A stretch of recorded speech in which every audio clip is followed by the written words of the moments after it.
ಹೆಸರೇನಮ್ಮ? ಸುಧಾ. ಸುಧಾ ಅವರು ಎಷ್ಟು ಏಜ್ ನಿಮ್ದು? ಏಜ್ ನಂಗೆ ಈಗ ನಾಳೆ ಜನವರಿ ಬಂದ್ರೆ ನಂಗೆ 51 ಆಯ್ತು. ಓಕೆ, ಯಾವ ನಿಮ್ದು? ನಮ್ದು ಬ್ಯಾಂಗ್ಳೂರು. ಸೊ ಹೇಳಿ, ನೀವು ಯಾವ ಹೆಲ್ತ್ ಇಶ್ಯೂ ಇಂದ ನಮ್ಮ ಹತ್ರ ಟ್ರೀಟ್ಮೆಂಟ್ ತಗೊಂಡಿದ್ರಿ?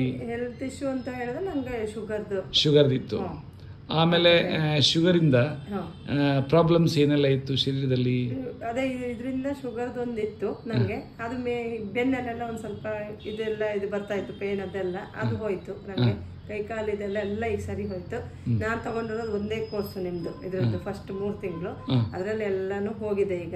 ಒಟ್ಟು 3 ತಿಂಗಳಲ್ಲಿ ಮೊದಲನೇ ತಿಂಗಳಲ್ಲಿ ಎಷ್ಟು ದಿನದಲ್ಲಿ ನಿಮಗೆ ಚೇಂಜಸ್ ಕಾಣ್ತು ಬಾಡಿನಲ್ಲಿ? ಒಂದು 15 ಡೇಸ್ ಏನೇನ್ ಚೇಂಜಸ್ ಆಯ್ತು? ನನ್ಗೆ ಅದು ಕೈಯೆಲ್ಲ ಇದೆಲ್ಲ ಒಂದ್ ಸ್ವಲ್ಪ ಇದೆಲ್ಲ ನಾನ್ ಅನ್ಕೊಂಡಿದ್ದೆ, ನಂಗೆ ಗೊತ್ತಿಲ್ಲ ಅಥ್ರೈಟಿಸ್ ಒಂಥರ ಸಿಂಪ್ಟಮ್ಸ್ ತರ ಅಂತ ಹೇಳಿ ಕೈ ಬಾತ್ಕೊಳ್ಳೋದು ಆ ತರದೆಲ್ಲ ಆಗ್ತಿತ್ತು. ಆಟ ಆಡಿದ್ರು ಎಲ್ಲ ಮಾಡಿದ್ರು ಆಗ್ತಾ ಇತ್ತು ಅದು.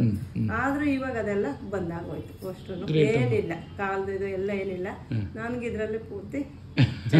ಆಮೇಲೆ ಬೆನ್ನು ಎಲ್ಲದನ್ನ ಎಲ್ಲ ಸರಿ ಹೋಯ್ತು. ಎಲ್ಲ ಸರಿ ಹೋಯ್ತು. ಗ್ರೇಟ್ ಅಮ್ಮ, ಐ ಆಮ್ ವೆರಿ ಹ್ಯಾಪಿ.